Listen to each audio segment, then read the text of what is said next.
বিবাহের মধ্যে কোনো প্রকারের যৌতুক নেবেন না, এরকম কে আছেন? আমার কাছে আসেন, তার জন্য আমার নগদ কিছু গিফট থাকবে।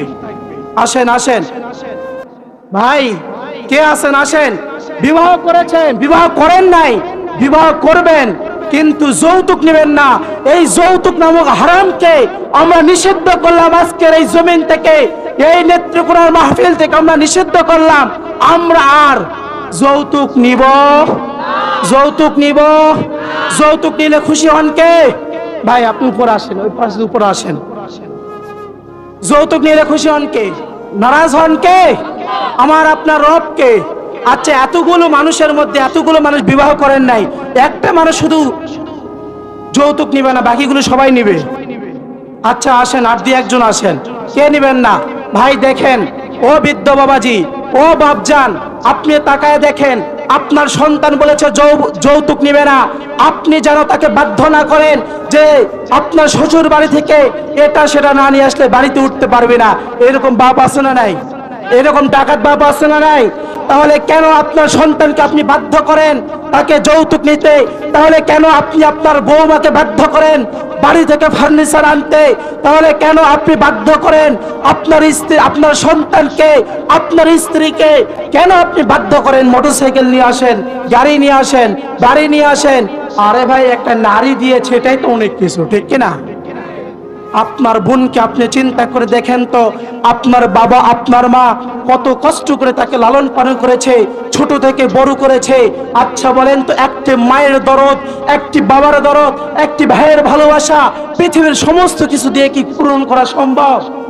সম্ভব? যার বোন আছে সেই জানে, যার বোন আছে সেই জানে এই বোনের মর্যাদা কি, যার মেয়ে আছে সেই জানে মেয়ের মর্যাদা কি। আপনি কেন আপনার সন্তানদের মেয়েকে কেন আপনি জুলুম নির্যাতন করবেন? কথা বলুন, ঠিক কিনা? ও পর্দার আলের মা, আম্মা জান, খবরদার, কখনো আপনার ছেলের বউকে জোর জবরদস্তি করবেন না। আপনার শ্বশুর বাড়ি থেকে এটা নিয়ে আসতে হবে, ওটা নিয়ে আসতে হবে, আপনার বাবার বাড়ি থেকে এটা নিয়ে আসতে হবে, ওটা নিয়ে আসতে হবে। মনে রাখবেন, আপনি যেমন একজন বাবার কন্যা ছিলেন, আপনার বাড়িতে যিনি আসবেন তিনিও ঠিক একজন রাজকন্যা। কথা বলুন, ঠিক কিনা?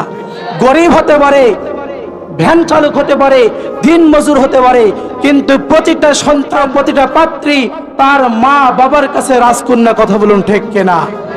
এই জন্য কেউ কাউকে কষ্ট দিব না, ইনশা। আচ্ছা ভাই, এতগুলো মানুষের মধ্যে একটি মানুষ পাইলাম আমি, আর ওগুলো কি আসবেন না কেউ? আর একটা ভাই দেখতে চাই। যদি দুইজন হয়েছে, মাশাআল্লাহ, তিনজন, রাজাকাল্লাহ। মনে করি আজকের মাহফিলটা কামিয়াবি হয়ে গেছে, মনে করি আজকের মাহফিলটা কামিয়াব হয়ে গেছে। এই যুবকদের মধ্যে ইসলামের মধ্যে পরিবর্তন, এই যুবকদের ইসলামের মধ্যে ধাবিত হওয়া, এটাই প্রমাণ করে আগামীর বাংলাদেশ ইসলামের বাংলাদেশ। কথা বলুন, ঠিক কিনা? আগামীর বাংলাদেশ কোরআনের বাংলাদেশ। যদি এই যুবকেরা পরিবর্তন হতে পারে, যুবকেরা ইসলামের দিকে আসতে পারে, মনে করবেন এই বাংলার জমিনে আর কোন জালেমের ঠাঁই হবে? কোন জালিমের ঠাঁই হবে? আল্লাহ তাআলা আমাদের সবাইকে কবুল করুক, সকলে পড়ি আমিন। আল্লাহ তাআলা সবাইকে কবুল করুক, আমিন। আচ্ছা ভাই, তোমরা যারা আসছো, আপনারা যারা আসছেন, আপনাদের বাপ মা এখানে নাই? বাপ নাই? আছে? তার বাবা আসছেন? যদি এসে থাকেন, দাঁড়াইতে হবে না, লজ্জা দিতে চাই না।